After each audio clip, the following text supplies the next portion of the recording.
Hello and welcome back to Team Liquid's strategy guide series for Vault of the Incarnates, the new raid releasing alongside Dragonflight. I am Telegon, and with me today is Naguura. Hello everyone! In this video, we are going to be breaking down the mechanics and strategy for normal and heroic Terros, who you may choose to fight as the second boss in the instance. Terros has a one-phase fight cycle, which ends and begins with him invalidating a quadrant of the play space with area denial. As a result, we are intended to experience 4 cycles of this phase, with the end of the 4th cycle serving as the fight's soft end rage. Within these phases, the flow of mechanics was very simple during testing, and was as follows. Rock Blast into Concussive Slam, into Shattering Impact, into Concussive Slam. This pattern repeats twice before the boss casts Resonating Annihilation, and the raid moves on to the next quadrant of the room. Now, let's break down the main phase. As an early boss in the instance, it isn't overly complicated. The main mechanic of this encounter is called Rock Blast, and it has several components.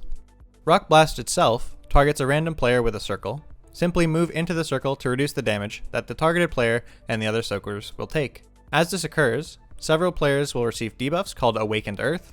When Rock Blast resolves, players who have the Awakened Earth debuff will spawn a pillar beneath their character. As such, players with Awakened Earth should move out of the group and attempt to create a line or clump of pillars so that they may be removed using the tank mechanic later on. After the Rock Blast cast resolves, a secondary ground effect will also linger for 3 seconds before exploding in an aftershock.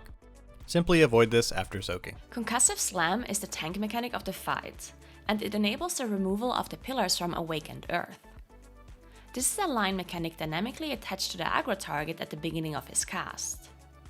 This mechanic is wider than it looks, so don't stress much about pillars that look a bit spread.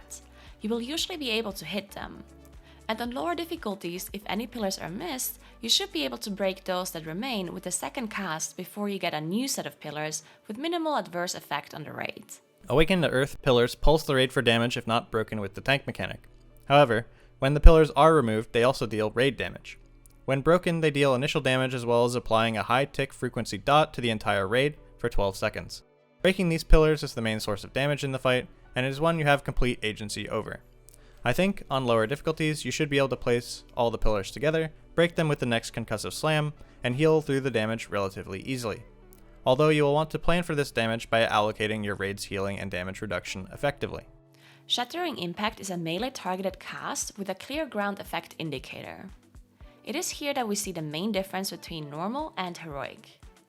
On heroic and higher, the falling rubble swirlies that follow Shattering Impact leave permanent area denial, meaning you will want to bait both Shattering Impact and Fractured Rubble in ways that make your lives easier as you progress through the quadrant. As a general rule of thumb, simply have your melee bait, Shattering Impact, left of the available space to the right of the boss, then move out into that space to bait the Fractured Rubble puddles.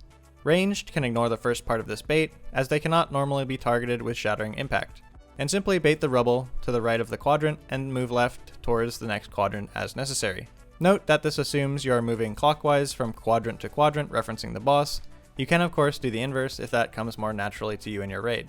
And on normal, there is no need to bait anything due to the absence of the Fractured Rubble mechanic in its entirety. Resonating Annihilation is the cast that forces you to move from quadrant to quadrant by creating area denial. It is important to note that this mechanic will also break any remaining pillars in the area if you have failed to do so by the time of this cast. To summarize briefly for each role, DPS and healer players, your priorities are soaking Rock Blast and moving out of the group with Awakened Earth, placing them so that the tank may easily destroy them with Concussive Slam. On heroic, you should also be aware of baiting Shattering Impact as melee, and both melee and range should be aware of where they are baiting the Resonant Aftermath puddles which follow Shattering Impact. Healers should also spend some time thinking about when their cooldowns are best used to mitigate and recover from pillar breaks. And outside of that, focus on the fight mechanics and dealing damage whenever possible. For tank players, your primary focus should be on breaking pillars with Concussive Slam, with any extra bandwidth you have spent on making sure you stay alive and do damage. This mechanic is essentially a reskin of the Halandris beam, and pairing the fact that the actual effect is a bit wider than its graphic with the fact that the pillars should be mostly visible while keeping your camera front facing, I don't think many will find this fight particularly difficult to tank. However, if you do find yourself struggling, don't hesitate to pan your camera to face the pillars. That might make it easier for you. And with that, we very much hope you found this guide useful. If you did, please don't forget to like and subscribe. Feel free to leave feedback or commentary in the comments below, and make sure to keep your eye on this channel as more guides will be coming out soon. Thank you very much for tuning in, and we will catch you in the next one.